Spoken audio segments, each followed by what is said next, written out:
welcome back to my YouTube channel. I am so excited for today's video because I am going to be sharing with you guys all of the must-have items that you need to consider packing with you in your hospital bag prior to the delivery of your baby. So make sure you take out a paper and a pen so that way you could jot some notes down. And without further ado, let's go ahead and jump right to this video. So I have been an OB nurse for the past 3-ish years, which is wild to even think about and say out loud. But over the course of those years, I have been asked a countless amount of times by patients if I could bring these certain items to the rooms. But within reason, there are just certain things that we do not carry at the hospital. And I'm going to be mentioning all of those things today, as well as all of the items that as a nurse, everyone should at least consider bringing with them. So let's go ahead and jump into all of the mommy must-haves. So the first item that I would recommend all mommies bringing with them is a comfortable set of pajamas, even a robe, a nightgown, some grippy and comfy fluffy socks,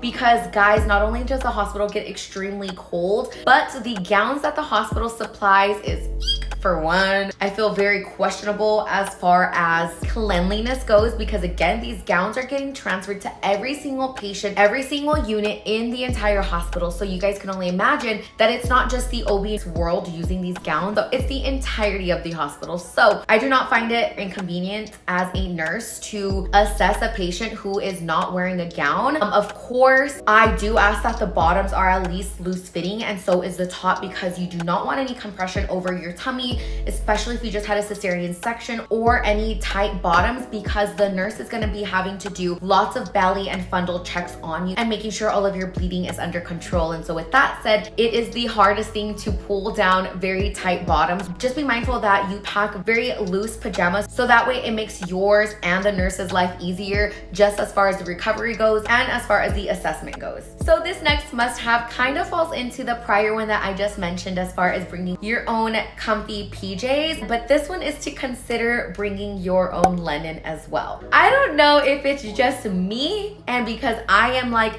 the most extra girl you will ever meet, but I already told my mom and my family, I'm like, the day that I deliver, make sure you guys pack my own fitted sheet, my own loose sheet, and then of course my own blanket on top, and pillowcases are a must. I am telling you guys that as a nurse, I'm constantly setting up the rooms of these already clean beds, and the amount of stains and hair and icky weird stuff that is just saturated in these sheets is kind of concerning, okay? I do not want to be that extra person that's like, bring your entire household, but guys, I've never seen one patient bring their own linen, and it's so wild to me because I feel like I would not want to sleep on the hospital bed. I'm like that when I go to hotels, and I just am very untrustworthy, especially because the hospital is a completely different environment than a hotel room.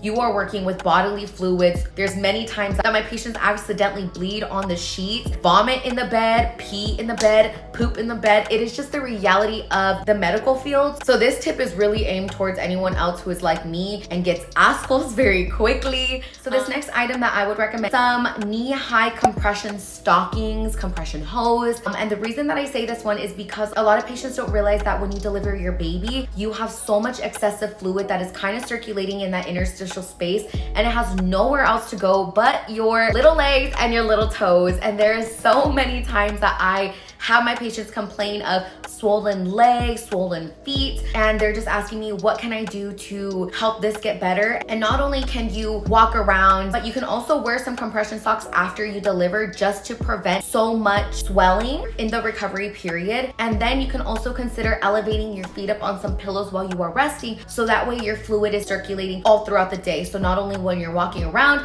but when you are in bed as well. So that is something that everyone should bring with them, especially because I have had patients where their swelling becomes so extremely painful and they can't even cross their legs, and so the doctor ends up prescribing a diuretic just to help with all of the fluid output. However, you got to consider that we are talking about the mom and baby world, so if we are putting a patient on a diuretic, we are drying out breast milk, and that is a no-no if a mom wants to especially breastfeed but she is working with painful legs. So let's just prevent all of this from happening and bring some compression hose. All right guys, so the next item that I say suggest you bringing is an electric heat pack that plugs into an outlet on the wall, because nothing is worse than me having to give my patients the heat packs that we have at the hospital, because you literally have to pop them, shake them, and they will stay hot for you for 5-ish minutes, give or take. And it is not consistent when you are experiencing so much uterine contractions and cramps. So bringing your own heat pack. So the next item that I would recommend you guys bringing is a long cell phone charger. I feel like a lot of the times in the hospital rooms, the outlets are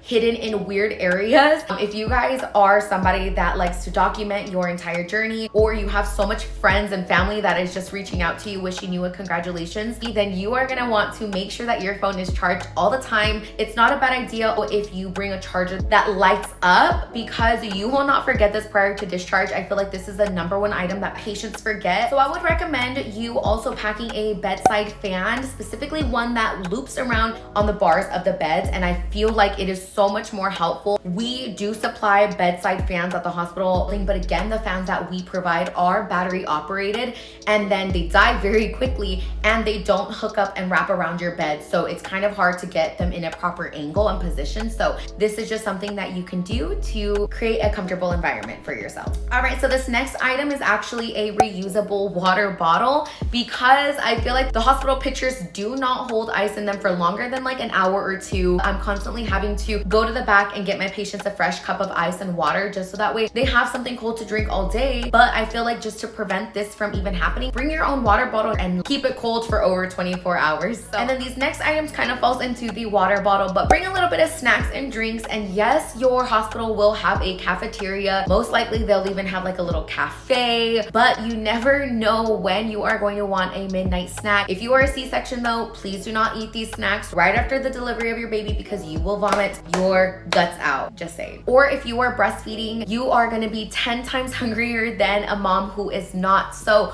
you are going to want to nourish your body, so that way your body is constantly making that milk production or colostrum while you're at the hospital. And then I hear a lot of success with drinking lots of coconut water, liquid IV, body armor. You just want to stay hydrated during your stay, because again, you just had a baby, which means you lost so much milliliters of blood, and your body is really trying to compensate. So what you can do to help that compensation is drink so much water, the liquid IV or an electrolyte heavy drink. All right, mama, so it's also not a bad idea to consider bringing your own breast pump. It's good to note that the hospital most likely won't provide you with an electric breast pump. And the reason that I say that is because if you are in the same room as your baby, the hospital will most likely not provide you with an electric breast pump, because as far as the electric ones go, those are hundreds of dollars, and we have very limited supply. So if you are like a nursery mom, a NICU mom, and you are separated from your baby, then it is an absolute definite that we are going to provide you with an electric breast pump to start that stimulation and to hopefully get some supply and deliver it to baby. So going back to all of the non-pharmacological methods that you can help during the recovery, I just feel like you can bring anything that is going to add to a calmer and more peaceful environment. So I have had patients in the past bring their own diffuser, but please be considerate with the essential oils that you do use. Make sure that they're not too strong, because there are some other patients in the rooms that could smell these diffusers, and then I have had to transfer a patient out of one room to an entire different pod because the smell was just way too heavy. So just be considerate if you are a person that likes your essential oils. I also have had some patients bring their own speakers with them, so their own little Bluetooth speaker or their own little sound machine, just to help the environment get very calming and relaxing. Play some lo-fi, play some Christian beats, play some good music that is gonna cause you and the entire family to just become zen together and really rest and bond with your baby. Or baby listening to Sounds of the Wound on like YouTube next to their ear while they're taking a nap is a really good way to calm your baby down, because it reminds them that they're back in utero. Okay, so the next things that I would recommend you bringing is some toiletries. And some of these items might look like your own personal shower sandals. You also don't want to forget your own hair ties, your own hair clip, because guys, when you are pushing that baby out, and even when you are recovering, your hormones are completely completely out of wacko. You are so sweaty and exhausted. So there was many times that I go in my own personal bag and I get my patients my own clips and my own hair ties to help them out, which leads me to my next item. Bring your own hairbrush, because the hospital only has this delicate little comb that is so flimsy and is not going to comb anything, but it's gonna break on you. And this leads me to my next thing. Bring your own towel and even your body towel, because again, these are used throughout the entire hospital. But again, just know I'm a little OCD with everything. So all of these tips just might not even apply to you, okay? You might be like, Darian, you are too much. But guys, I see it from the behind the scenes with these linen, with the cleaning. And I just feel like I'm going to have way more peace of mind knowing that I'm using my own stuff as opposed to the entire hospital. All right, so the last item that I would recommend every mom to bring with them, and do not forget this, or bring that ID, because mainly all of our patients go downstairs to pick up their medication. So if you don't want to make multiple trips to and from the house, make sure you have all of these goodies before you leave. So I actually made the decision that I'm gonna save all of my baby must-haves in the next video to come, only because I am already running out of time with this video and I don't want to put too much information out there. So I will be sure that the next recording does incorporate all of the baby must-haves. But if there's anything that I forgot on this list and you are itching to share with moms to bring, please share them down in the comments down below, so that way we can all learn and grow from each other.